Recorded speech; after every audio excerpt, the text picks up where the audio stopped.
Does he have it? Medeiros is going to get it. Look at the They haven't got it! He's on the outside line though, going into the fastest corner on the circuit. Surely this can't work. Dominic Ligner has got a sensational run outside line now though for the heavy braking zone. Around the outside goes the Audi R8. Look how much Miller's come back into play. Exactly, Miller's still start trouble. He's not second and change. All of a sudden, Miller's back in play. Can Barry do it? Big Barry's going to do it! Big Barry!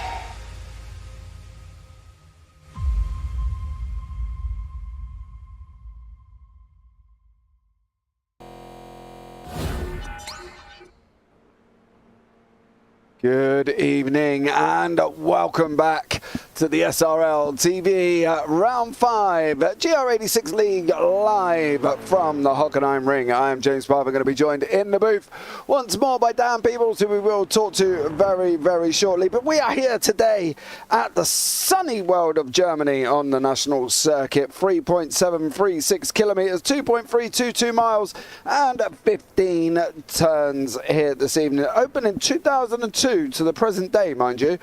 So it's not very old in conception of tracks. It's like 21 years old currently at the moment, the national circuit itself. Now in the standings, what's the situation? Well, Jack Johns is currently out on front on 151. 3 points back is Eric Ronneberg on 148, and then we've got Kieran Gannon on 134, Dan Wareham on 133, and Mark Brown on 129 with Jono Johnson and Arthur Ferdel on 116 and 114.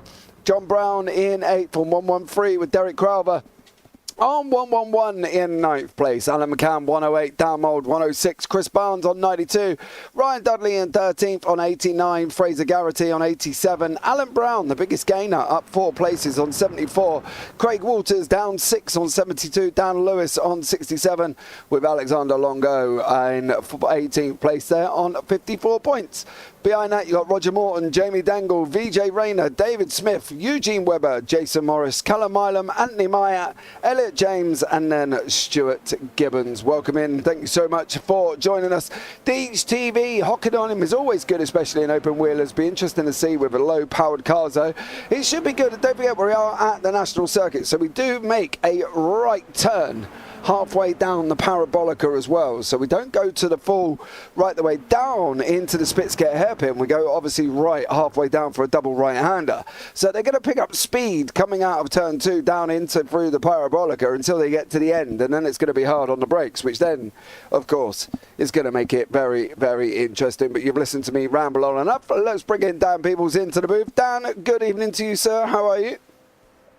Good evening, everyone. Good evening, James. I am looking forward to this one, of course.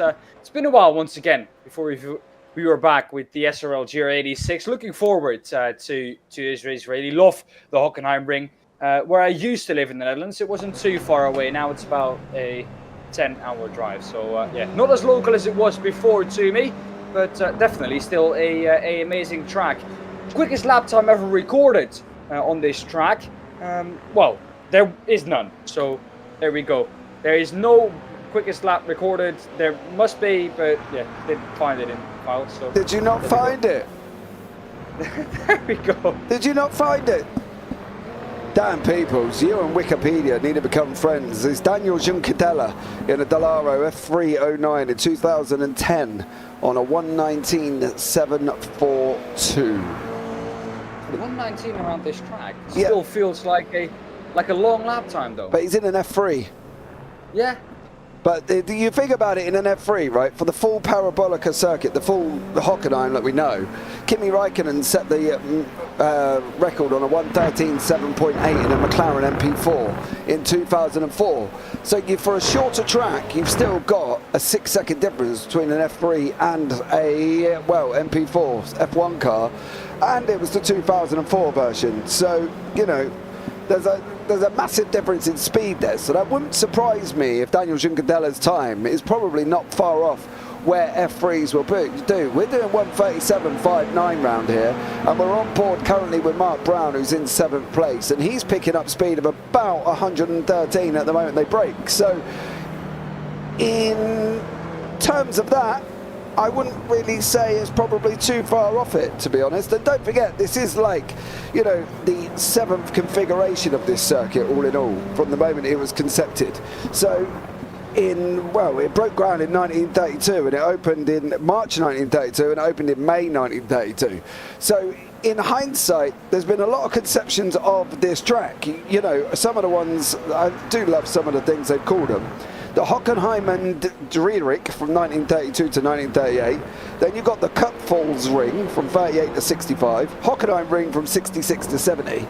Hockenheim Ring from 70 to 81. This is still the conception of the names, of course. The same name there, and then we go into today, where you've got the Hockenheim Ring Baden-Württemberg. So they've given it a good old go at trying to change it as many times as possible since 1932. But that short track time in an F3 wouldn't surprise me. I think if you've got a W12, new W12 or an F1 car around there, you'll be looking at lap times of barely a minute if that. So, you know, not too bad at all, to be honest, but there we go. We are going in to the last 12 seconds of practice. Welcome in, Phil. I hope you are good there as well. And Tom Woodcock waving. Thank you so much. The game of that Gamer K. Evening, fellas. Evening to you. And Milky1616. Welcome in. Thank you so much for joining us. There we go, Dan. An interesting circuit of contents, to be honest, and one that does bring a lot of information for us to try and decipher here, of course, with the main circuit as well only opening in 2002. So the conception of the two circuits was exactly the same year, and all they did was decided that, right, well, we're going to do a national circuit now and chop off the Spitzkare hairpin. So a bit like Silverstone, 7 different configurations and only about 3, I think it is, in use at the moment. So there we go. But welcome in. I think that the main circuit opened earlier on, but they just chopped the forest section off. I think that's what, because back in the day, I think the track used to be even longer. You know, back in the day when Formula One didn't give anything about racing on tracks that were way too long, and for safety vehicles, it took way too long to get to an accident. That was back in the day, back in the 1980s, 70s, maybe 90s too, where they didn't really care about the safety, did they? No, well, basically back then it was over 6.5 kilometres long. Today's circuit from 2002 was only chopped off 2 kilometres and made it 4.5. So they've kind of gone over. But it's the interesting thing as well is this joins the list of circuits that was around a very long time ago, right? As we said, there was discussions about safety all the way through. And then they were talking, obviously it goes alongside Spa and Le Mans when you had nothing but more than hay bales, and you still had public roads next to you and all of this other jargon that goes with it. So, you know, if we look at Le Mans in general, back in the 40s, 50s, 60s, they were running along down the road with hay bales, telegraph poles and shops alongside them, all at the same time. So the fact that they've made it safer is ideal, and you know, they've made it a purpose-built stadium circuit as it is now, which is what we're looking at here for the Hockenheim Ring. So overall, you know, there's been a massive jump in safety aspects over the last 30 years, and obviously, you know, Charlie White, in F1 technical director, was a technical director, obviously, God rest his soul, was an amazing influence on the safety of the drivers, and that's where we're at today, to be fair. Yeah, well, a bit of trivia then about this track, since we were talking about this track, which at the time, a very famous Formula One driver died at this track in an F2 car. And this is not to answer for you, James, because you probably know this, since you know everything about this track. This is for the people at home, the people in the chat. Do you know which famous, well, at the time, famous and still famous today, for being the best driver never to win a championship in Formula One, which driver died at this track driving a Formula 2 car back in the day? There we go. Well, one to crack your minds on. Yeah, definitely as well on that one. Woodcock there, Tom Woodcock there, is it open or fixed? And I'm sure Phil will come along and try and answer that question there as well, because Phil does love a good trivia question, so he will be able to come back and answer that one for you. We are in quali, 7 minutes remaining here of quali. There's 3 lone laps. Don't forget the format for tonight is Heat 1 is decided by quali for 20 minutes. Heat 2 will be a top 15 reverse from Heat 1. And as we said already, Jack Johns, Eric Ronenberg and Kieran Gannon are all at the top of the table. Kieran Gannon helped his championship hopes with a win in race 2, but then again Ronenberg took podium with him and took second place. But then Jack Johns' company was there in race 1 with Dan Wareham sitting in second and Fraser Garrett in third. And and that was last time out at the Nürburgring Grand Prix Strecker circuit. Times are going to start coming in at the moment. We've got Chris Barnes. Ryan Dudley has just gone into pole. Very briefly, mind you, because Jono Johnson's just jumped him. I just want to see what Mark Brown's going to do, and then we will change on to somebody else. Jono Johnson 138.056, Jack Johns 138 there, Eugene Webber 138 as well. Mark Brown 152, not really getting to grips with the car currently here as well. But there is your championship leader. Arthur Ferdel just goes and bangs on pole. He just turned around and said, "Thank you very much, I'll have that." So it's going to be interesting to see what Jack Johns can do here, and whether or not he's going to be able to come back through the field as well. Thank you very much again if you have just joined us. Don't forget to subscribe, give the video a big old thumbs up, and turn on the notifications as well, because we've got a lot of racing, and I mean a lot of racing this weekend on the JPB YouTube channel, so you don't want to miss any of the action. We've got F3s, we've got R-Factor historic cars, we've got P-Cups, we've got Radicals, we've got GT3s kicking off as well, and then of course we've got the return of the Clio Cup on Monday, which is in its final round from Monza Junior. So there was a lot of action there. Phil across the pond has said Jim Clark to your question, Dan Pepels. There we go, he's right. He's right, Jim. I told you. I bet. Jim. Yeah, but I think I don't know. We'll give Phil credit, but I think he's been on Google. It took too long. It took too long. Yeah, Deej says Hubert. But credit where credit is due. Yeah, no, it was Jim Clark. So there we go. No, Well, he said Jim Clark after that too. Yeah. Evening Honours says Star 17. Welcome in. Thank you so much for joining us there over on the SRL YouTube channel as well. Don't forget we are broadcasting on the JPB and the SRL, so you can watch on both channels and pick which one you will like. You're not going to get Formula One where you go over to one channel and you get different commentators. Unfortunately, you've still got me and Dan. It's just where you want to sit and enjoy the chat, I guess, really. Like, would be the terminology for it. I'm not entirely sure on how to explain that, but there we go. That's close enough. Dan Wareham is flying along here as well in 11th place. Got a couple of greens. He's got his first green sector there. Unfortunately, he goes yellow in sector 2. So poor Dan Wareham not getting to grips again and having a bit of a rough one. But overall, Dan, I think this is going to be a great night of racing, especially going down the Parabolica into turn 6, they've got it labelled as. Heavy braking zone, double right-hander. It's going to be tough. For sure. And especially with how tight the track is on exit, it really tightens up. It looks a lot wider the corner, but on exit you really see how tight it is. So that sometimes make it look, well, it makes it look like you can easily just ease around the outside, and then all of a sudden the track just ends because the driver on the inside has to go wide too. That's just the natural line you take through there. So it takes respect from both drivers to get through there side by side, and I don't think we're going to see too many moves, but I'm not excluding it at all because we will see a couple of moves down there for sure. Yeah, I definitely think we are going to see runners down there as well. Phil has confessed Dan's not the only one to use Google. I knew there was a Plaquestone on the circuit. Well, there we go. Well, there is, but where is it? That's the question. To use Google though. Come on. We all use Google. How else do we prep? Yeah, true, but then the whole point of the game for the people at home was not to use Google. It was, but Phil cheated, so you know, you go and argue with him. I'm just not in the, you know, you want to go and have a discussion. Then too, it was never set you couldn't use Google, so he's in no fault technically. So there you go, Phil, you got it right in the end. Credit where credit's due, and you got it right. There you go. Well done, Phil. Stunning job. You win absolutely nothing, just to let you know. It was just a little bit of fun. You don't win. You don't win nothing, Phil. Yeah, you don't win absolutely anything.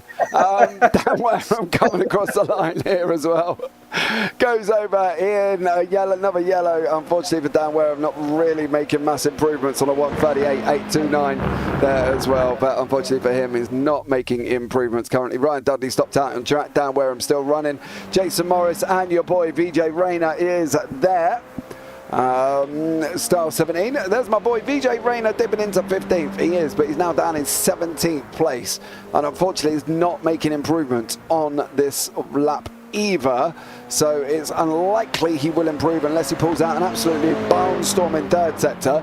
139.207 doesn't, and then goes and sticks it into the wall just purely because he can. Everybody's near enough finished their final lap. Jason Morris is one of the last to come over the line. He's gone over the line with Jamie Dangle, who's stopped out on track currently as well. Don't argue with the elders, Dan, says Phil. So there we go. I love how just every time when Phil throws any grief, it just has to be mentioned, you know. Well, you know, I think that the one thing we have to look out for is obviously Phil's here every single day, watching the racing, if not four races an evening, depending on what's going on. So, you know, we've got to give Phil a little bit of credit. We really need to get some JPB placemats or placards or #1 fan T-shirts done, and we'll be able to send them out to the people that are obviously in here all the time, like Phil, who comes in pretty much every single broadcast, and we love dearly, of course. So, you know, maybe we'll get some, I don't know, a tea coaster or something. I'm not sure. I don't know. Make a T-shirt. Make a T-shirt with your face on it. I bet you'd love it. I support JPB with my boat race on the front. Yes. Yes. I bet he would love it. Actually, I'll put it on the back and then the JPB logo on the front or something. I don't know. Oh, Dan Wareham going and venturing into the wall there as well. But here is the grid for qualifying.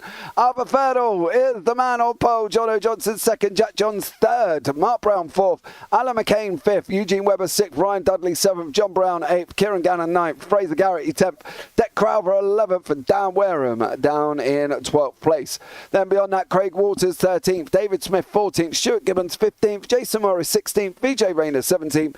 Alan Brown 18th. Chris Barnes 19th, Alexander Longo 20th, Daniel Lewis 21st, Jamie Dangle down in last place, unfortunately for Jamie there, and didn't make it, didn't enjoy this this wonderful circuit here. And we have got a pace lap, we've got into the stadium section as well, so we will see the cars run down through a pace lap and then rushing down into turn one. Good luck, Jack John, says Duncan Murray. Yep, Jack is in third. Of course, he is leading the championship by 3 points over Eric Ronenberg, who was not here this evening. He did tell me the other day, actually. I saw Eric in another league on Wednesday. He did say he wouldn't be able to make this. So, unfortunately, we've got no Eric Ronenberg. But, overall, I think it should be still a good race with 22 cars on track. And Arthur Ferdle as well. Don't forget, guys, that the JPB Clio Cup is open once more for sign-ups, and also the new GT4 League is open as well. All Discord links down in the description below, so if you want to get yourself in some Clio action or some GT4 action, GT4s start on the 31st of this month. Clio's 2 days earlier, actually, on the 29th. So, and there is an 11 race calendar, including a media day, and a surprise 10th round track not picked yet, partly because we're waiting for the winner of the Clios to pick the circuit. I'm not sure if that's dangerous or brave, but that's what we've made as a decision. The winner from the previous season gets to pick one track. But here we go, the lights are going to be out very, very shortly. And once more, we are underway here with Arthur Ferdle, Jono Johnson, Jack Johns and Mark Brown heading down into turn one. Long curve here. It's going to be a slap dab at the brakes, getting the car lined up, taking an off track on the outside. Because why would you not want to do that anyway when you are out in front trying to avoid some of the chaos behind? But unfortunately, there was no chaos currently at the moment. Mark Brown has dived up the inside of Eugene Webber.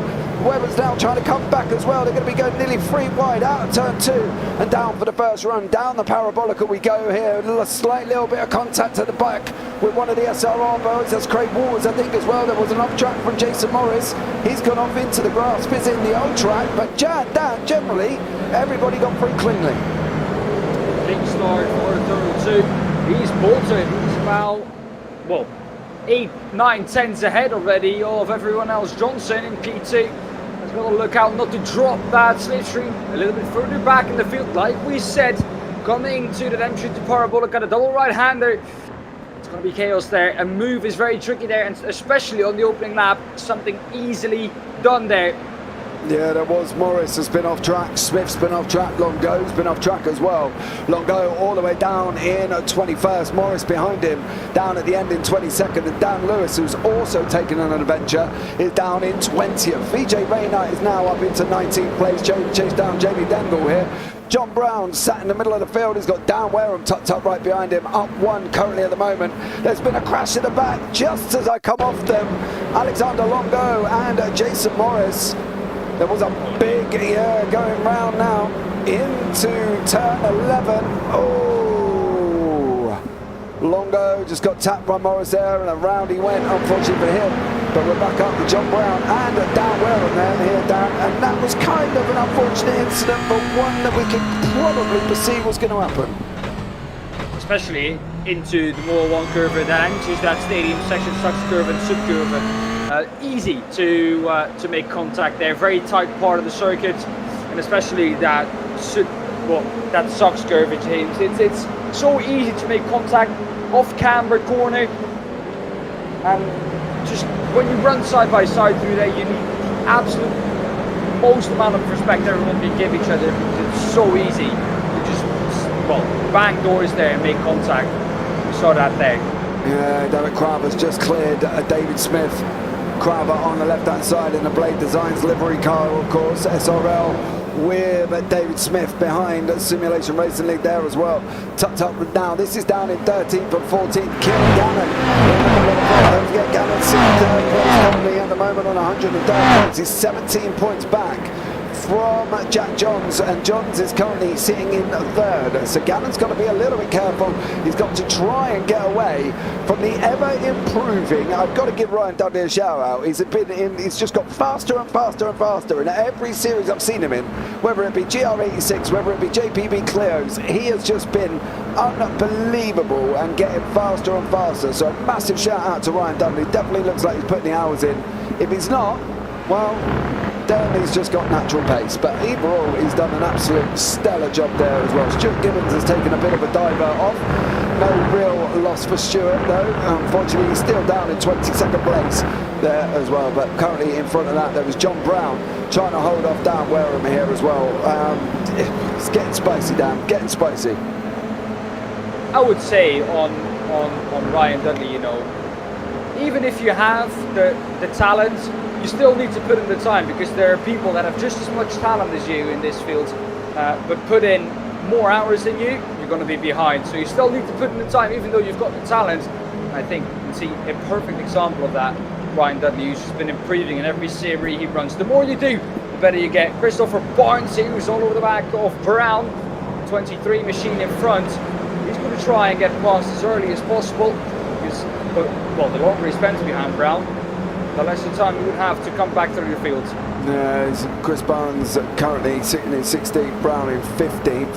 Gannon and Dudley are still back there in the mid-pack. That'll slowly being pulled in by Jono Johnson. He wants to be a little bit careful here, because Johnson is not only coming at him, he's also pulling along Jack Johns, and that's never ideal for Arthur Ferdle. He's got 15 minutes to hold on here, and with a lap time of 1:37.7, Johns is on the fastest lap on a 1:37.51 as this currently stands on lap 4.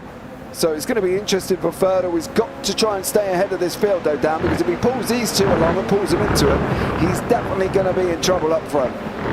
Now lap time from Jack Johns last time round, 1:57.53, 200 slower than his quickest lap time. So he can't only run that lap time once, he can do it consistently. That is dangerous, especially for Johnson and Turtle ahead, because if he can do that once he's in clean air, he's dangerous. Behind that though, Mark Brown, I think Spun usually Weber around. Yeah, it looks like Weber and Brown have had a little bit of a tap. It can't, that's a long way back here. I think Weber may have done this on his own, you know. Oh no. No, fair one. Tricky one. Weber running wide, or Weber ran in wide, but then just got collected. Gannon and Waters. Gannon and Waters at the down in the double right-hander. Whoa. Gannon. Yeah, let's mute down a minute until we can sort his mic out there. I'm not entirely sure what's going on, but it sounded like he had a big old wind rush come through. Nearly deafened me in the process here. But this is Craig Waters Walters looks like this, and Kieran Gannon and Mark Brown. Gannon behind him with, Brown again with Mark Walters this time. Unfortunately for Brown there, it looks like he's having a bit of a rough one. Are you back, Dan, where I'm not going to get you blowing in my ear out? I am. It was my mic. Connected to the whole liquidity, you know. Okay. Anyways, we're back. It was not a big issue, just the connection issue. But we're back. No, it has all kicked off now, hasn't it, James? Yeah, Mark Brown, unfortunately, has spun Eugene Webber and Craig Walters here. Not entirely sure how this one's going to pan out. As you can see in front, Kieran Gannon with Fraser Garrity taking a little bit of a diver. Jack Johns with John Brown further back, and Alan McCain.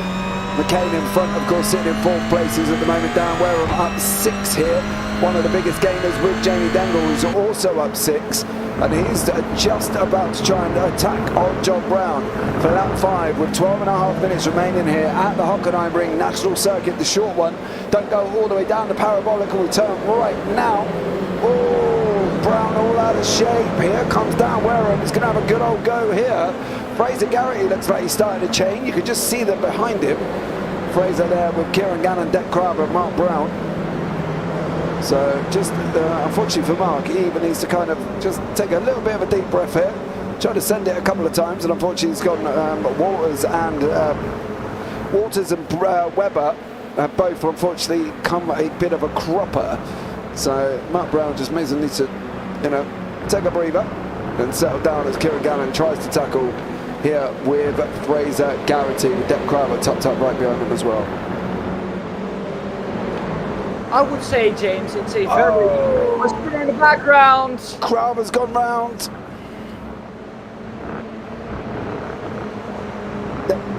Has that happened with contact, or was that just Crowder on his own? It's an easy corner to spin round on your own, but looking at the pack he's in, that might not have been on his own. No, it was. It was. It was a solo spin there as well. When I saw the kind of looming of Mark Brown, I know they turn around and say it comes in freeze there. I was hoping Mark wasn't quite involved in that. But that was just a solo spin out of turn 11 there for Derek Crowther. Turn 11, yeah, for Derek Crowther. So unfortunately for him, he has just gone round, and it was completely on his own. Jono Johnson or here we go. Jono Johnson and Jack Johns here, deciphering them surnames together. Johnson and Johns are side by side, currently going around turn 8 on the run out through at 9. This is the best thing for Arthur Fell, I think, here. Dan, he's slowly started opening up that gap again. It's now outside of a second. I would say if it's outside 1.3, 1.4, that slipstream has been lost by the two behind. So if he can pull out another 4 tenths, then I think he would be safe for that victory. However, it's still 10.5 minutes to go. So a little too early, I think, to start talking about a victory for Arthur Thurtle. Meanwhile, side by side for Kieran Gannon and Dudley ahead of him. Or excuse me, Garrity behind him. Fraser Garrity. He has the inside for Saxkorva. A little bit of contact, I think, between the two, but the two keep it pointing in the right direction. Cuts the nose off of Kieran Gannon. Kieran Gannon is demoted down in the P9, but that was a harsh battle between the two and almost went from bad to worse. Fraser Garrity taking no prisoners there whatsoever. He was quite happily to get involved with that, and nearly took the nose off Kieran Gannon there. Big bounce over the curve there for Garrity. Now he's going to put himself under the pressure from Gannon. He's going to be able to get that run up into the Eintracht Parabolica corner, or just turn 2 here as well, and it doesn't manage to get through this time around. Jack Johns is slowly dropping back, but Alan McCain has got his own little Alan McCain train going on here. John Brown, Dan Ware and Ryan Dudley all battling away for 4th, 5th, 6th and 7th. The only man not in this pack to make any gains throughout this field is Mr. Dudley. He's in exactly the same place he qualified in currently at the moment, and is settling down in 7th place. But this pack of 4, closely followed by Fraser Garrity, Kieran Gannon and also David Smith, are also very close together as well. Johns is back to way from Jono Johnson. Jono Johnson still trying to climb up to Arthur Ferdle, just literally under a second back up at the moment as well. Jamie Dengle is up into 13th, +9 for Jamie Dengle. He has got the recovering Craig Waters behind him, mind you. Not an easy job to try and keep up with, but he's sure he's going to have a good old go with Kieran Gannon. Oh, John Brown. One of the track in front of us, 2 of the track even.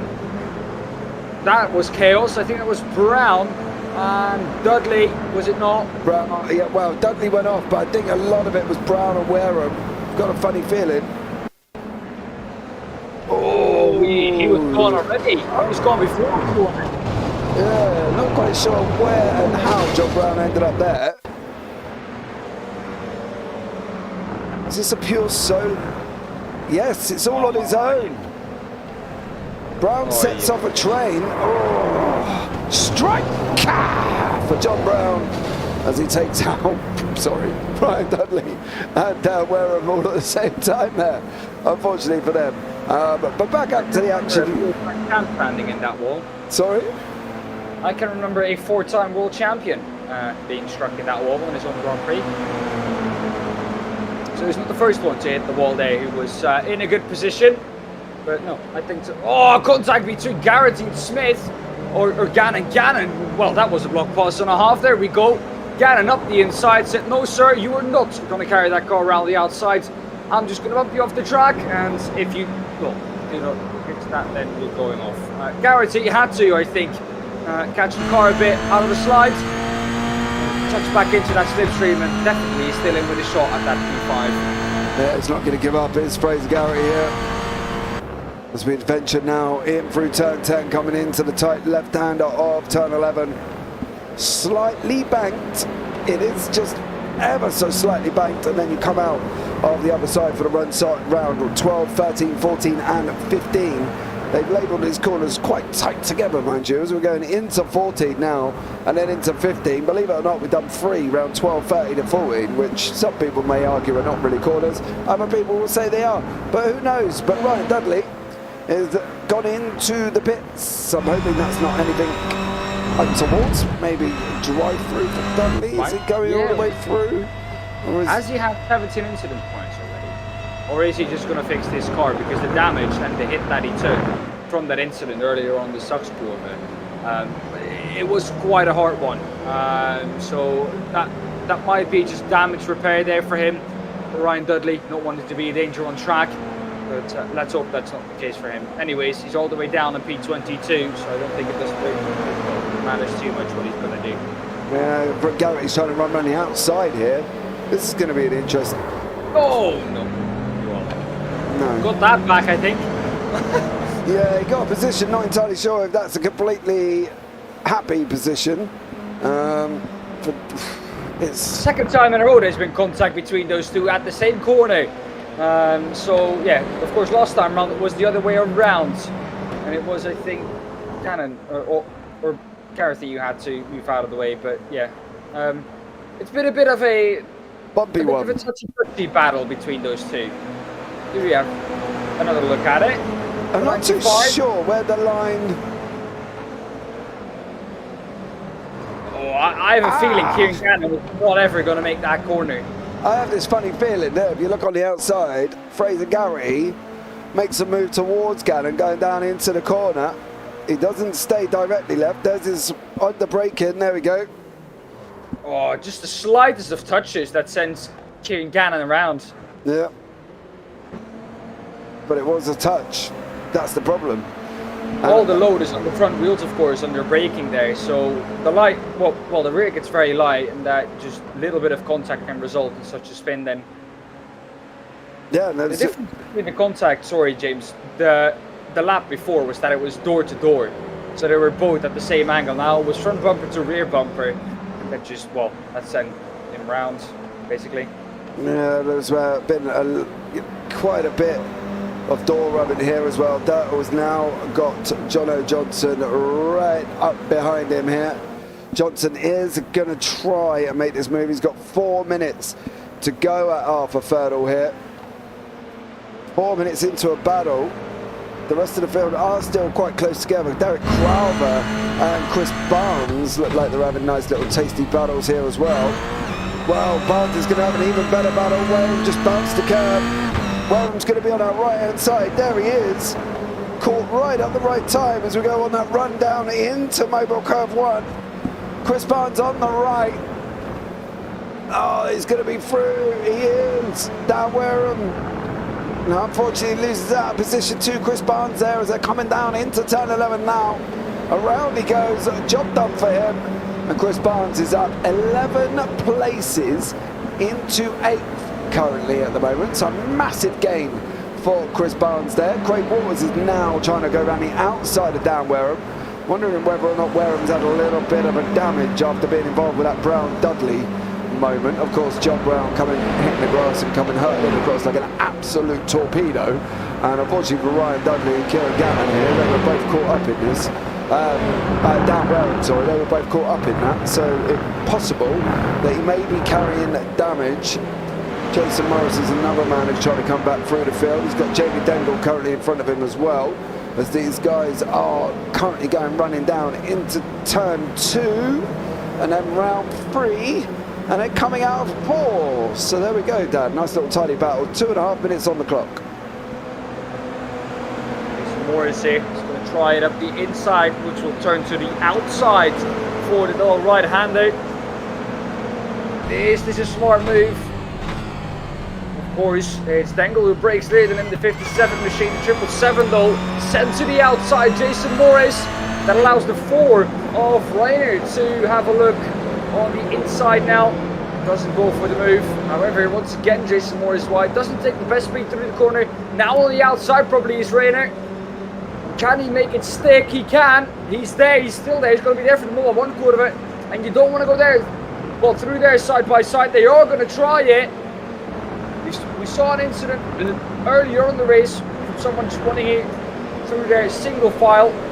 Jason Morris makes his way through. However, ahead, Christopher Barnes, who was up about 11 positions, is now going to drop all the way down the order.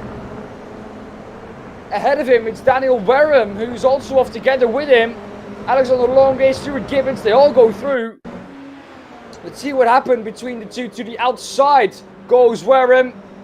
Cuts back to the inside for the next part. I think it's just Barnes losing it. Yeah, again, Wareham couldn't, well, nothing he could do about that. Was just caught up in that incident. Christopher Barnes was going to go around one way or the other. And sadly, just collected him in that.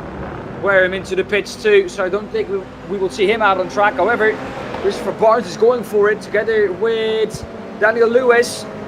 Up the order, also David Smith fighting with, I think that's Fraser Garrity behind him. Yeah, Jamie Dengle is now into top 10. You are right, DTV there as well. So Jamie is sitting in the top 10 at the moment. However, he has got Jason Morris. Now he is. Yeah, now, yeah. On the verge of top 10. Maybe he's got to shut the door on him. He's not going to shut the door on him. That door's going to be wide open now for Dengle. Unfortunately, Morris just said thank you very much for that. And Morris is now up into 10th with Dengle now down into 11th place. It's going to be the final lap of the race here. Arthur Ferdle is going to go across the line. Final lap of the race as Jono Johnson there will be in 2nd place. Is this going to... Oh, Ferdle takes a big old dose of curb there. I thought the car was going to go round. Dengle and Morris are still fighting as they go around turn 11. Dengle's not... Oh, is wide. Yeah, he's not giving up as Jamie Dengle. Look at the train he has behind him. Morris has Brown, Dengle, Crowther, Webber and Rainer behind him. They're all within half a second of each other. This battle, with about 6 cars, you can cover them, I think, by 2.5 seconds. There they are. Look at the train. It looks like they've just started the race. No, there's Barton on the left side waving that white flag to indicate that we are indeed in the last lap. Oh, Dengle takes a massive off track there as well. Garrity is still locked up here. Mark Brown's trying to go up beside us currently. We are alongside. Brown, of course, caught up in 2 incidents with Webber and Waters as he's now going down into turn 2. Garrity on the right-hand side. Mark Brown on the left. Your leader is currently coming around Mobile Curve 1. We will catch up with him before he goes across the line, but it is Garrity trying to hold off Mark Brown for this run down now through turn 8 they go, into 7, 8 and 9, I should say. And then they're out the other side here, while your other Fertile is coming around the final 2 corners, 14 and 15. He's got one more corner to go. Jono Johnson has just got to try and hang on a little bit more into second place. He's not going to get him at the end. It is going to be Fertile with your win. Jono Johnson in second. Jack Johns will come across the line in third place there. So a great win for Arthur Fertile. And then Johnson, and then Johns. So there we go, Dan. Not a bad race, I would say, and it's still going on here. Look at this battle. John Brown, Bengal Crowder, Weber, Rayner, Longo, all in it. It's now side by side between John Brown and Crowder. Crowder gets that position. Weber behind him, looking to get in that position too. Not going to get it though. Behind that though, I think it is Rayner running wide, out with a shot at any of these positions. But I think it's Jamie Dengel who's going to hang on to a P11. Not quite a top 10 DHTV. Did his best, using Weber in the end in P14. But Morris gets P10, Adam Dangle in P11, Crowder in P12, Brown P13, Weber P14, and Rayner in P15. That is how they finished, but that was a battle till the end. Impressed Jess there as well. Thank you very much for joining us. Hope you are well. This is some great racing. It's nail biting, says Star 17. So there we go. Still up 11 positions. He is, yes sir. Jamie Dengel is up 11 positions. He did well. Biggest gainer of this race, behind that, is David Smith, who was up 9. So both of those drivers did an amazing job on getting the positions that they might have well lost in the qualifying by just having an off track or two and just not being able to put in their quickest lap times. Yeah, Arthur Fertile is your winner with Jono Johnson second, Jack Johns there in third place, Alan McCain fourth, David Smith fifth, Fraser Garrity sixth, Mark Brown seventh, Craig Walters eighth, Kieran Gannon down in ninth, Jason Morris 10th, Jamie Dengel, as we said, up 11 places there, Deck Crowder 12th, Eugene Webber 13th, John Brown 13th, Eugene Webber 14th, VJ Rayner 15th, Longo 16th, Gibbons 17th, Al Brown in 18th place. Then Barnes, Dudley, Wareham and Lewis all had a bit of an unfortunate ending to their evening. We have got a 5-minute warm-up here. And, well, I think overall, not a bad start to the evening. One that I think could put us in good stead for race 2. For sure. Looking forward to more of these, looking forward to more of this action, James. It's been an incredible race so far, up and down the field. There was fighting going on. There was, I think, not one dull moment in the race where we thought, okay, the race has settled down a bit. Now everyone has got his own little gap and is driving to his own pace now to just stay where he is or gain some positions. But no, this race, especially that fight for P11, 12, 13, 14, it heated up towards the end because Morris, I think, was keeping everyone behind with his incredible defending. So, some props to him, of course, for his defensive work there. But in the end, that meant that there was a long train behind him. Could keep them behind till the end. And in the end, just took an incredible P12, I think it was for him. But, looking forward to more of the same in race number 2 with a reverse top 15. That's going to give us even more action. Yeah, I just want to quickly look here. I've got a funny feeling VJ Rayner is on pole. I had that feeling it was VJ. VJ, you will be on pole for the top 15 reverse, mate. I know you've just said it was an intense in the YouTube chat. It's going to be even more intense for you at the front of the order. Try and hold all the other 21 cars behind you for however may long the race will last. Which for him will be about a decade. Yeah, he'll be sitting in there thinking we've been running for an hour. A little tip, VJ, right?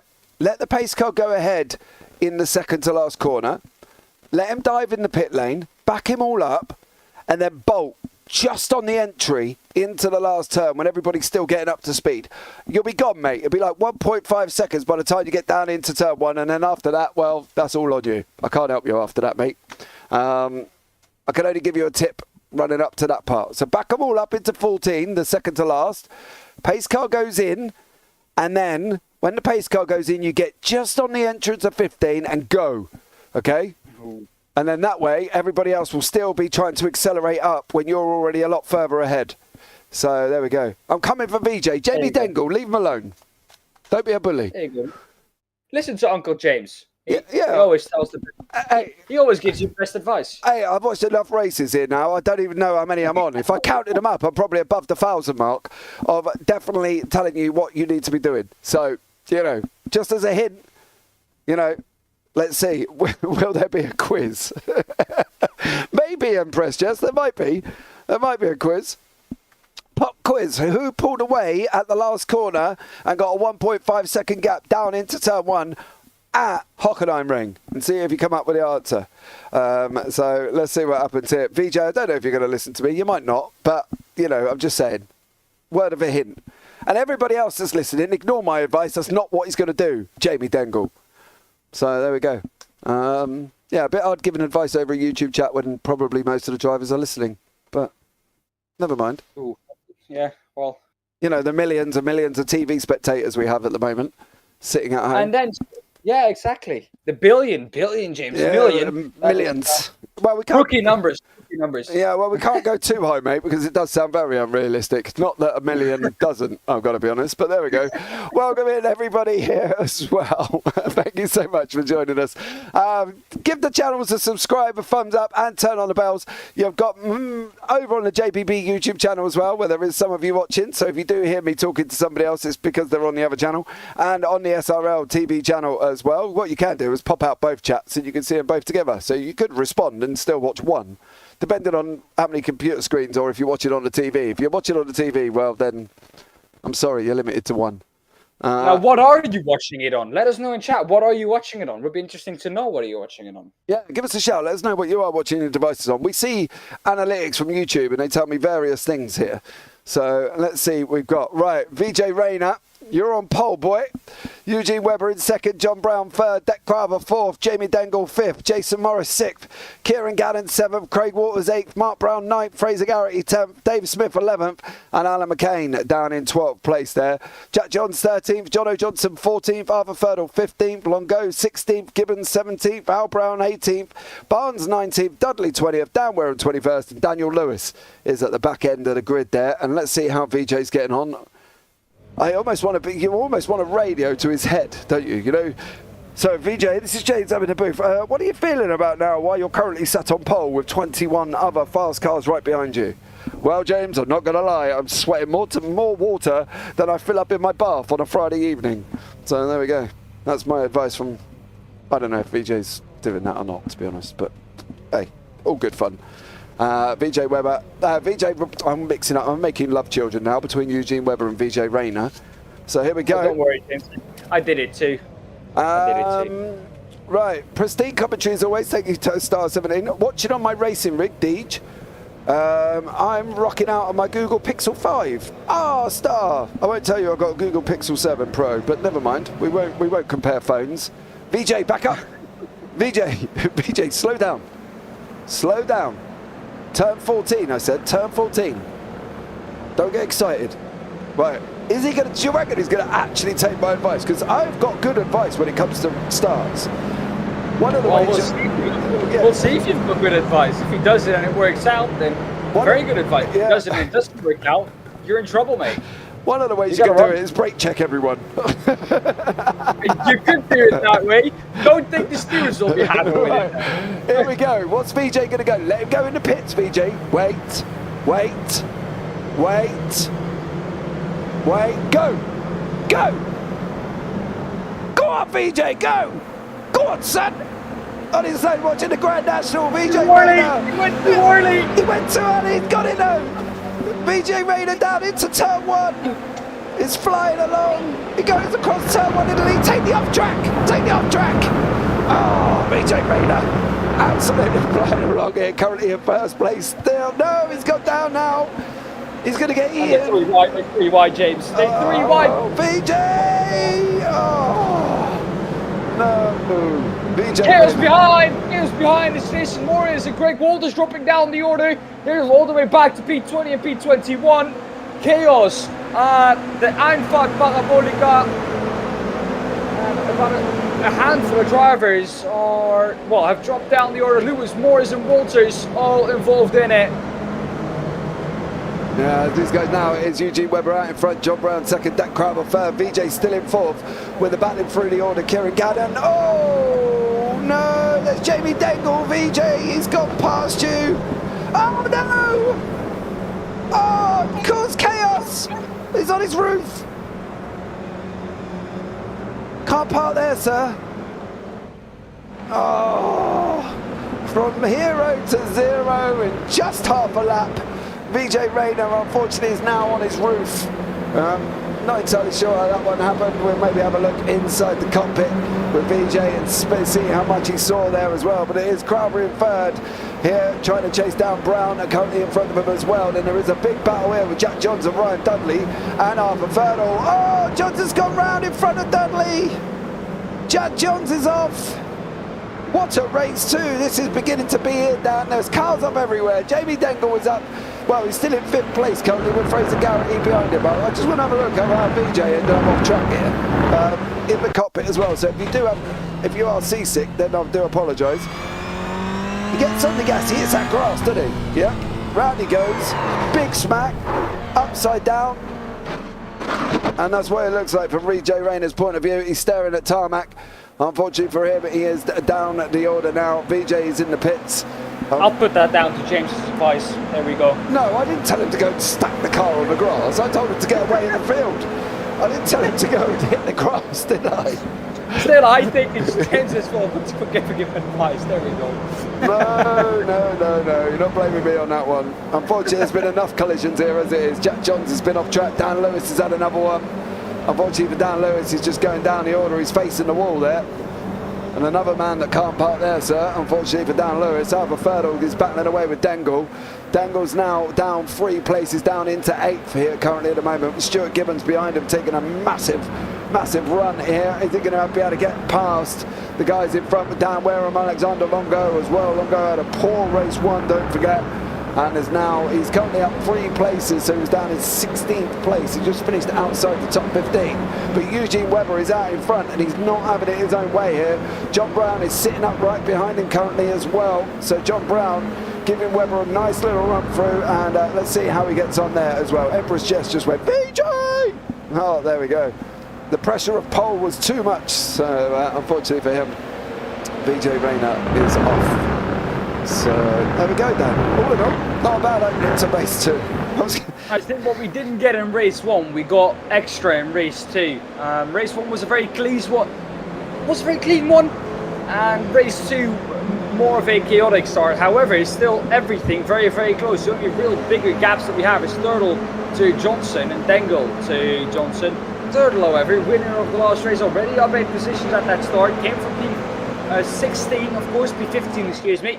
And is now already up in P7, so doing well there. Yeah, Alan Brown's just taken a dive out off track, and unfortunately he's dropped down the order into 19th currently.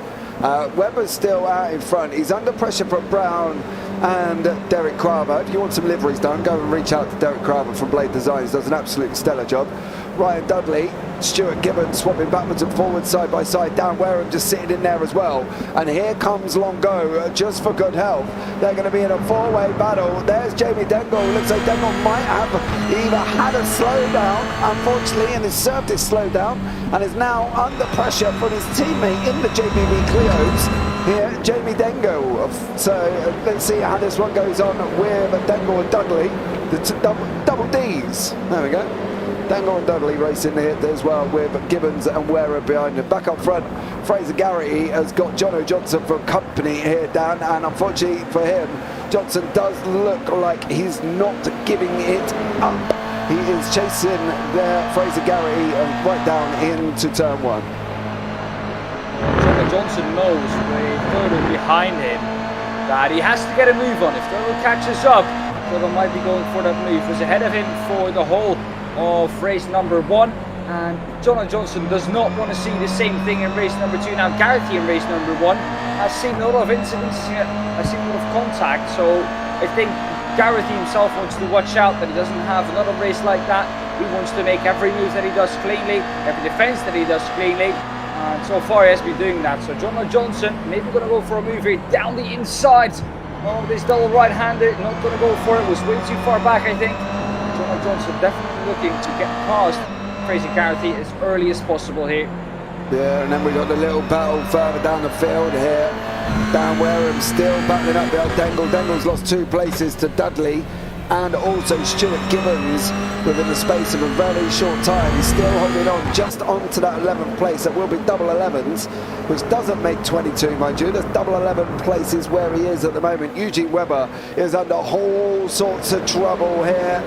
John Brown, Crowther, Gannon, all closing in, and then we've got Arthur Furlow in 7th as well. The gap down to 7th place from the leader is 2.4 seconds, and with a man like Furlow in that 2.4 second gap there, it's not going to be very long before this gap comes down. John Brown's got an excellent run out the final corner. He's now trying to go down onto the back end of Eugene Webber down into turn 1. Nothing doing at the moment. Gannon, Crowther hangs on to his position as well, Dan, from Kieran Gannon. Well, Eugene Webber out at the front, has a whole train behind him. We saw this earlier on in race number 1-2. John Brown is going to try and make his way past. The leaders collide, and they're both going to drop down the order now. John Brown can continue, but Eugene Webber is going to drop all the way down to P8, and maybe even worse for the American. Drops down to P10, now gets underway again. Tries to get that GR86 going, but behind him there's a whole pack who wants to make contact too. Dick Crowther is off, and he's going to go hard. Oh, he's just missed. He just missed. Chaos. Gannon, Garrity, John Brown, Jono Johnson. And Jono Johnson just missed Arthur Furlong by millimetres. Absolute millimetres. Oh my word. We'll try and catch up and see where that one all kicked off here, but I think it was somewhere here with Kieran Gannon. And he just missed Arthur Furlong. So Gannon and Garrity are side by side. Watch Jono Johnson in the green as they're coming down into the turn. He goes and wants to try and make it 3 wide. Garrity comes across. Gannon gets out of shape, hits Johnson. And watch this from Furlong's point of view as he comes across and literally, misses him by millimetres. Absolute millimetres. So Furlong there, count your lucky stars, son, because you've just managed to make it through. And that was Garrity and a lot more others involved in that one as well. So that was quite hectic. Garrity, Gannon, Johnson, John Brown, all involved in that incident there, and that was just incredible how Garrity got out of that one. How Furlong just missed it. Well, I suppose the terminology is God only knows. For sure. Well, Svan Youngmat says good evening, young sir. That's probably aimed to you, James. But well, what a time to come in. Greg Walters off the track too. Jamie Dangle behind that. It's been a chaotic race here, James, to say the least. And I think that battle for the lead, I think, told it all there. Adam McCain is going to go down the inside of Brown, can't quite make it. Alexander Longo is once again facing the wrong way. There's going in contact between Jack Johns too. It's absolute chaos out on track at the moment. They seem to be hitting everyone. They seem to be playing bumper cars at the moment, James. Yeah, Jack Johns there as well with Dave Smith having contact. Al Brown involved in that one. Longo was facing the wrong way. He faced the wall. Gannon had another go in as well, and it was just all going off here, all at the same time. I know some of you want to see how Jamie Dangle got on. Unfortunately, well, this is how Jamie Dangle got on as he's going down here. I believe that's Kieran Gannon, I think, maybe beside him, and Longo. Longo spins Dangle round there. And it is getting very, very chaotic here in the race too. Johns and Gannon are coming together. Barnes has gone off track again. Alan McCain fighting in this mid-pack. Not quite sure how this one. What? I fancy Thurtle here for a double. He might take a double victory and do a very good job for the championship going into the last round in 2 weeks' time. Yeah, it is. So it's like Mario Kart. Says Star Gaming in YouTube. It definitely Who's is. the blue shell there then? I don't know, but somebody's dropped bananas as well, apparently. So Star 17 Gaming there, dropping bananas. Now, what's Crowther and Fertile going to do here? From Fertile's position, he needs to go and try and get past Crowther. Out of pure respect, I don't know if he will. Dudley's just lost a place to John Brown. John Brown's cleared Ryan Dudley there. Dengle's not going to be happy about Alexander Longo, I'm not going to lie, after getting into YouTube saying he's coming after VJ. Well, we know what happened to Rayner. He did a lot of that himself, unfortunately, for VJ Rayner. But it is getting close. Brown and Dudley, oh no, side by side. Brown's there as well. Tricky one. Watch it, this is going to go off camber here. The next corner is off camber. Oh. The fact that they kept it side by side through there, like I said earlier on, James. Oh, he's up again. I'm sorry there, Dan. I got a little bit excited. Dudley was 2 cars up there. Well, he was flying. Jordan got excited too. I think Dudley was, well, he took off. It was a Boeing 747 at that point, and I think it was off again going over the curb. Yeah. Those sausage curbs are absolutely, well, they're deadly. He's the only man I know who's got into John Brown sideways and managed to survive there, Ryan Dudley. He's now got Stuart Gibbons. I nearly called him Scott then, I'm sorry, Stuart. Stuart Gibbons for company there as well, as they're running side by side with Ryan Dudley once more. Crowther's got Arthur Fertile trying to go around the outside of turn 6 here. It's very chaotic in race 2. We're trying to bring you all the action. I'm sorry if we miss any of it, because there is a lot going on with these cars. Brown under attack from McCain. McCain's trying to run him around the outside. Dudley's going to have a go at coming back through once more as well. Hopefully not on 2 wheels. The car was faster on 4, and constantly that is what I'm told anyway. McCain runs in a little bit wide. Dudley follows McCain's line there as well. It's Eugene Webber and also Dan Wareham getting themselves in this one. As these pack of cars here, this is a battle for 3rd, 4th, 5th, 6th, 7th and 8th. All close together, currently on track, and it's on the Alan McCain well, it's on the Alan McCain train really. As lucky enough for John Brown, he didn't hit the grass this time around, but we've still got 6.5 minutes of this, Dan.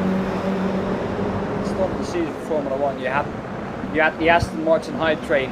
Today we have the Alan McCain train here at the Hockenheim short circuit, and Arthur Thurtle and Crowther have absolutely paced out of this one.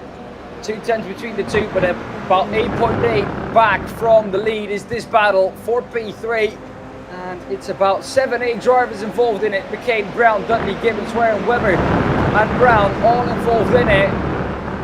Here is that train, and it's about 7 cars, Brown being the last one of it. He's now going to go for a move on Webber. Usually Webber behind that. The American is going to drop further down the order. He's not.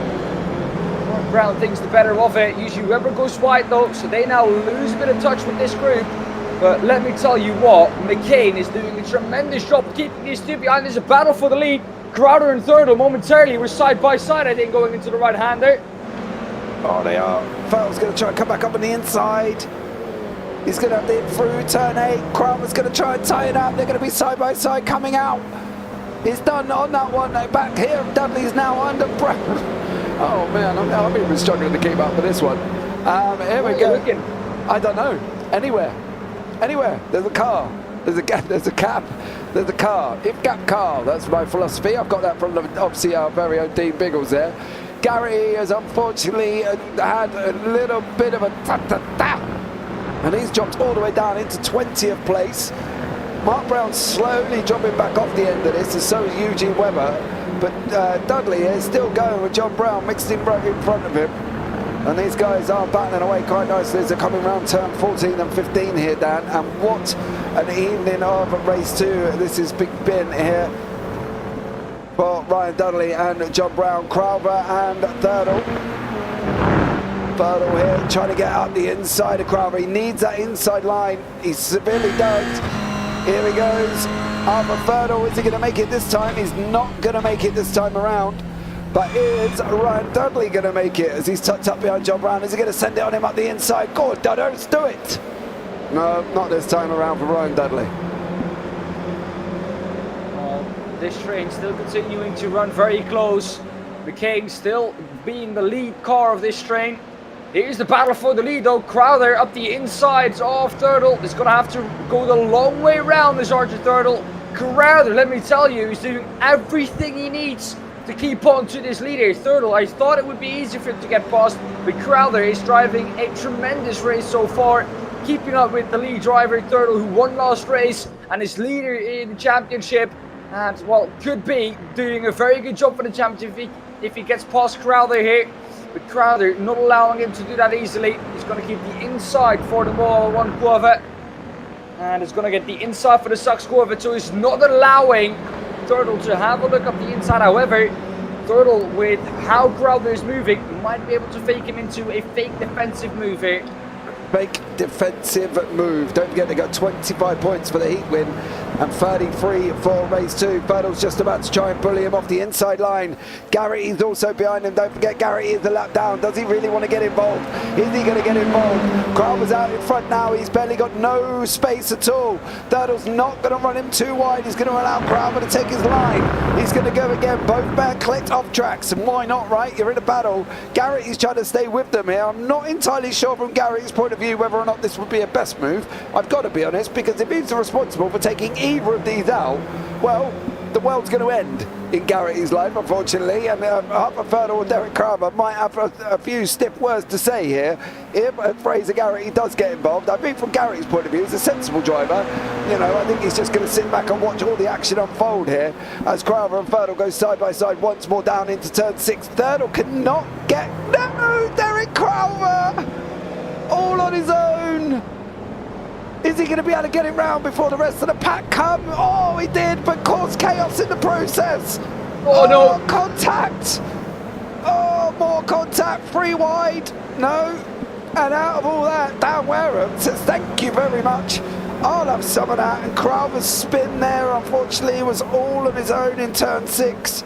Put himself under a whole heap of trouble and is now joined in with a pack of cars that were chasing him down. Harper Fertile out front says thank you very much, I'll take my 8-second gap and win both races and score maximum points. But now Crowther is in the mix here with Daan Wareham, Dudley and John Brown down. Unfortunately for Crowther, one mistake and around he has gone. I said he was doing so well, and I feel like I got to take the blame for that for that one. He was doing so well, keeping up with Turtle, keeping Turtle behind, putting up such a stellar defense. And in the end, it's going to be him down the order. Daniel Wareham, though, on the podium, up 18 positions. 18 positions, James. Was all the way down on P21. Is now up in P3. A stellar drive from Daniel Wareham, and could gain a position more to get him up into P2 and gain 19 positions this race. An incredible race from him. Alan McCain also up 10, and Arthur Turtle, of course, up 14, which he needed to do to get up into P1. A stellar drive from all the top 3, and Ryan Dudley behind that, who was also up 6th. Yeah, there are the gainers on your left-hand side. Unfortunately for VJ, he's down 18 places. VJ Rayner, pole man. Unfortunately, it was just all got a little bit too much, and unfortunately for VJ there, drops down the order. But you can see there is some massive gains out the front 4. 14 for Fertile, 10 for McCain, 18 for Wareham, and 16 for Dudley. He's settled down a little bit. Al Brown is still mixing it up here with Jason Morris. So I have to see how this one works out as well. But these guys are all battling away here nicely down. And, well, let's just put it this way. It's all mixing it up once more. As we go on to Turtle's going to come round and take the final lap of the race this evening. We'll see Barney waving. And it's quite close too. I think if these two would have crashed, this would have been the last lap of the race. Being that McCain is 9 seconds behind, and he takes the white flag with 6 seconds to go. So if these two would have crashed together, we might have had 1 lap less. So is that going to play into the strategy? I think fuel, we're all safe. Everyone is on the same fixed setups. So fuel will be okay. No one will have an issue with that. They've made sure that that is okay, and else everyone will have an issue, and not only one driver. So there you go. Eugene Webber, John Brown coming side by side nearly into turn 2. Coming out the other side now. Webber's going to try to cut back on Brown. Brown went in a little bit hot. Is Webber going to be able to get this run down into turn 6? He's tucked up right behind him at the moment. Eugene Webber is on the back end of Brown. Brown's going to go defensive. If Webber's going to do it, he's going to do it the long way. He settles in. He goes one more. He's going to try and get late on the brakes. Try and cut back now. Oh, but she just did not nail it that time around. Whereas Arthur Ferdel? Ferdel was coming round on the run out of 9 up until 10. So he's nearly... Morris has got past Brown a little bit further back, James. Morris into P11 has now been repassed by Brown again and might get passed by Gannon too. He was up in P11 after he overtook Brown, but might now be down to P13. Morris giving it absolutely everything, dropping back now from Brown ahead of him. As Eugene off the road, or Eugene, I think that is Garrity off the road, but he's down to P20, allowing everyone through without any issues. Yeah. But it is this man going to take the second victory. Maximum points 55 here. McCain's had an incident. Unfortunately, McCain, he's just lost a bunch of positions. There he is, but it is Arthur Ferdel, your race winner. Dudley's going to take second place. Ryan Dudley's up 18 places. The biggest gainer. Is he going to get it on the line? It is going to be Dudley. Oh man. I don't think my heart could take anymore. Unfortunately for that one, what a bit of a battle there. Gannon and also Longo. Yeah, Gannon has got to take that with that inside line. He got the inside run there, and Gannon did take it. But boy, oh boy. Well, look at the gaps between P2, 3, 4, 5, 6, 7 and 8.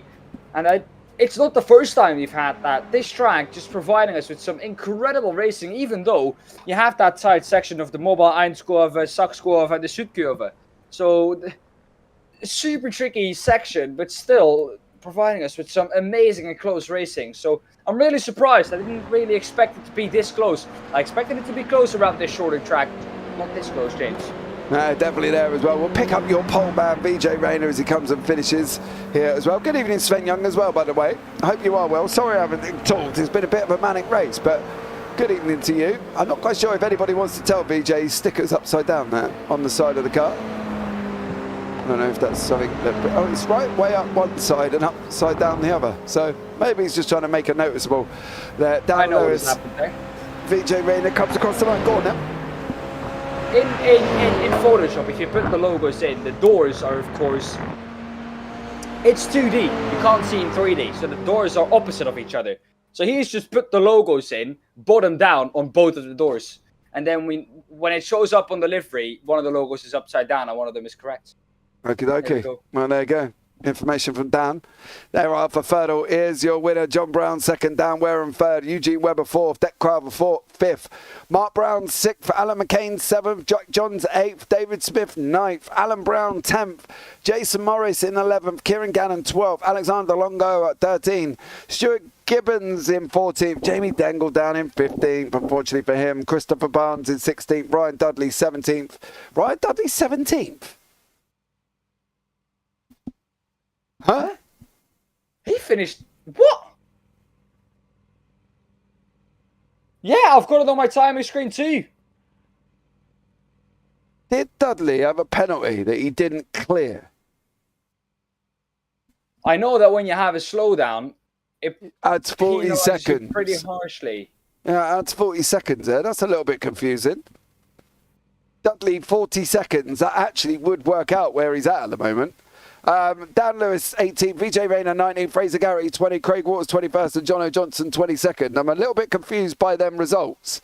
I've got to be honest. I'm wondering whether or not Dudley had a slowdown that he didn't clear, and that could be possibly why he is down there as well. But I tell you what, let's find out, actually, because Ryan Dudley has just joined me in the booth. Good evening, sir. How are you? Oh, mate. Well, I'd be alright if I just didn't get a black flag on my last corner. Yeah, what happened?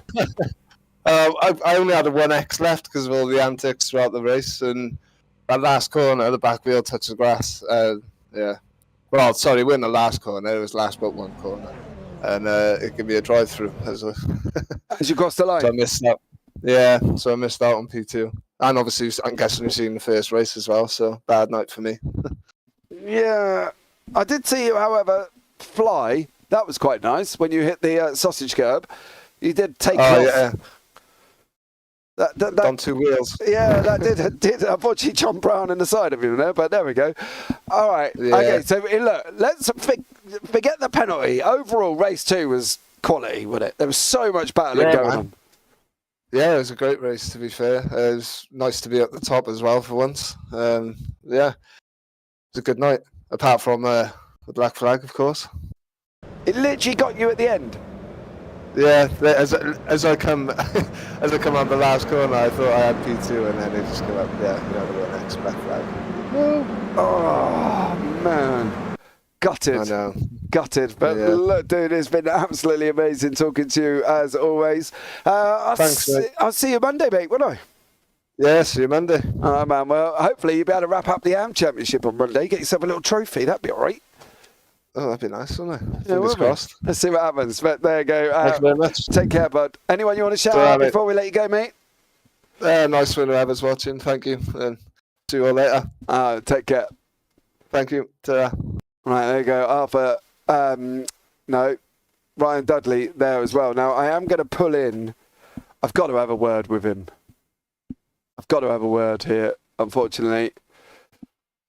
VJ has joined me in the booth. Your leader from race 2 on pole, unfortunately finishes down the order in 19th place after ending up on your roof. Good evening, sir. How are you? Evening, gents. Yeah, that was a disappointing time. But it's the way it goes. I'm just happy I made it to the reverse grid for the second race for a change.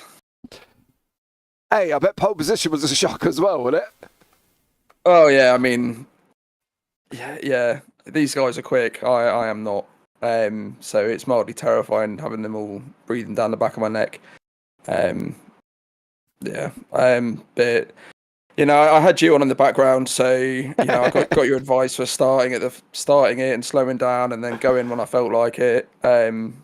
But I think that was part of the problem as well, is because I didn't have your clean audio. I had the car audio as well, so it was a bit confusing hearing cars that weren't where I thought they were. Yeah. So I was being way overly cautious, and that's on me. And then I just didn't see that patch of grass as I was rejoining the track after I missed that corner, which then sent me into the spin. But...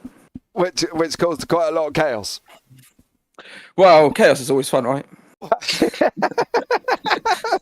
It is for me up here in the booth, mate. I've got to be honest. It is for me. I'm not going to lie, but yeah, it was a very interesting evening, bud. I've got to be honest. Absolutely quality. It was amazing. I thought you were going to get it. I thought you might have held on, but unfortunately, as you say, the grass come out, and as we know, iRacing's grass is like ice, so there's nothing on it, and it just spun you around there as well. But look, dude, absolutely stellar evening. Anyone you want to give a shout out to before we let you go? Give a shout out to Star 17 Gaming and then the SRL guys for organising this. Well, I mean, what an amazing first race! What a brilliant league! So thanks guys for putting it on. So who is Star 17 Gaming to you? He's an old housemate of mine. Good friend. Oh, cool. Awesome stuff. Well, VJ, thank you so much for joining us there, bud. And look forward to catching up with you soon, no doubt. Yeah, no worries, mate. I'll speak to you soon. Have a good one. And you take care. Everyone. Bye. Right, now let's have a...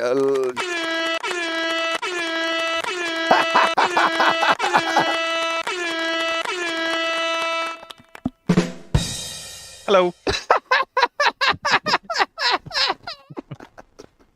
Well, that's a way to enter the booth, isn't it?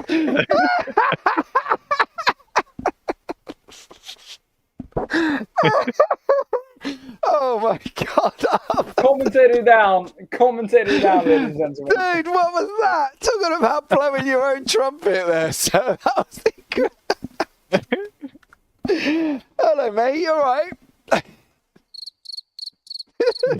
Yeah, I'm all right, thanks. You okay?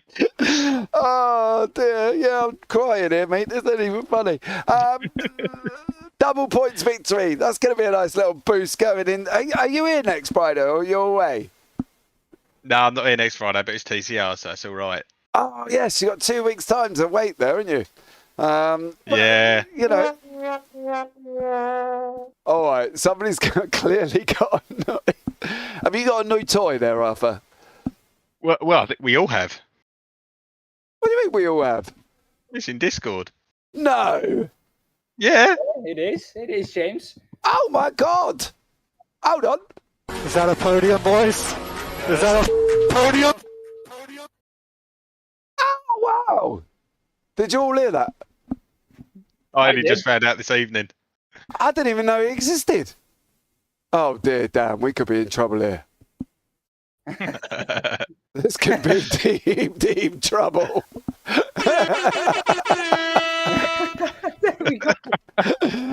Max, This is a really professional interview, isn't it? Oh, I bet we can we can find this interview in a couple of shorts in a short moment time. Yeah, mate. Look, guys, dude, you know, maximum points 55 points. Stunning race with you and Crava right up until unfortunately Derek put too many beans through the right foot and spun himself round. But overall, up 14 places, you got to be happy, right? Yeah, I gained 14 places, but I don't know how many cars I actually overtook that weren't in crashes. I don't think I actually legitimately overtook anyone that wasn't in a crash. Well, makes it a good evening of racing then, doesn't it? I still won, so yeah, I was quite happy with that. Jono done fantastic in that first race. You know, he had the pressure on me the whole time. I just couldn't break that second and get him out of tow. He done fantastically well. And in the second race, Blade was defending really well. It was, I think the only way I was going to get past him was trying to force him into a mistake. Yeah, I think so as well, mate. And unfortunately for him, he did make one there. We're just watching. Do you know how close you were to Jono Johnson as he spun then? No, but I could see it happening, and I was expecting my rear end to spin round, mate, but it didn't. So it must have been very, very close. Millimetres, dude. I looked at it back as well. We were just watching VJ Rayner go up in the air here as well. He just missed you. Oh, poor old VJ. But yeah, it was a bit like the parting of the Red Sea for me in that second race. Yeah, mate. He was. I tell you what, Jono Johnson was millimetres away from you. But look, dude, it's been such a pleasure talking to you. I'm not going to see you Monday. You're going on holiday, aren't you? Yeah. Yeah, going on holiday Sunday night, so I won't be here for the Clios, and I won't be here for the TCRs on the Friday night either. Oh. I did try and say to the missus, look, why don't we take your laptop and I'll race it on the controller, but she said no. You literally, such a shame. I'd be interested to see. I know I would have done it on controller. Yeah, and I would be interested to see where you would have come out as well, to be fair. Yeah, me too. I think, I reckon perhaps top 20. Yeah, you don't need many points. Just staying on track. Yeah, just keeping it on track instead. Oh, Stuart Rice, he's raced on controller before he went on steering wheel, did he? I did get to nearly 2K rating on a controller. Get out! So yeah, I'd probably have some pace. And I can't even get there on a steering wheel. Well, I think that's a you problem. Yeah, It's just a skill issue. Yeah, clearly. Oh well. Well, Arthur, thank you so much for joining us there, bud. Anyone you want to shout out before we let you go? Shout out the organisers for doing a fantastic job. All the drivers for getting at me way in that second race. They done a fantastic job. Yourself and Dan for your commentating skills. It's always a pleasure watching the streams back. My mum, my dad, sister, wife, nan, granddad, everyone. Oh, nice. Well done, you. And John C. I haven't got that one. I wanted to enter with that. But I haven't got it. Oh, mate, never mind. My bad. Thank you so much, Arthur, for joining us. And we'll catch up with you soon, mate. Have a good week next week. And you, mate. You take care. Cheers. Bye. Bye. Oh, dearie me. You sounded like two boys at a playground who find something new to play with. I didn't even know these existed. When did they appear? In the last update that Discord did. Yeah, it was quite funny. I saw it and I was like, oh wow, this is fun.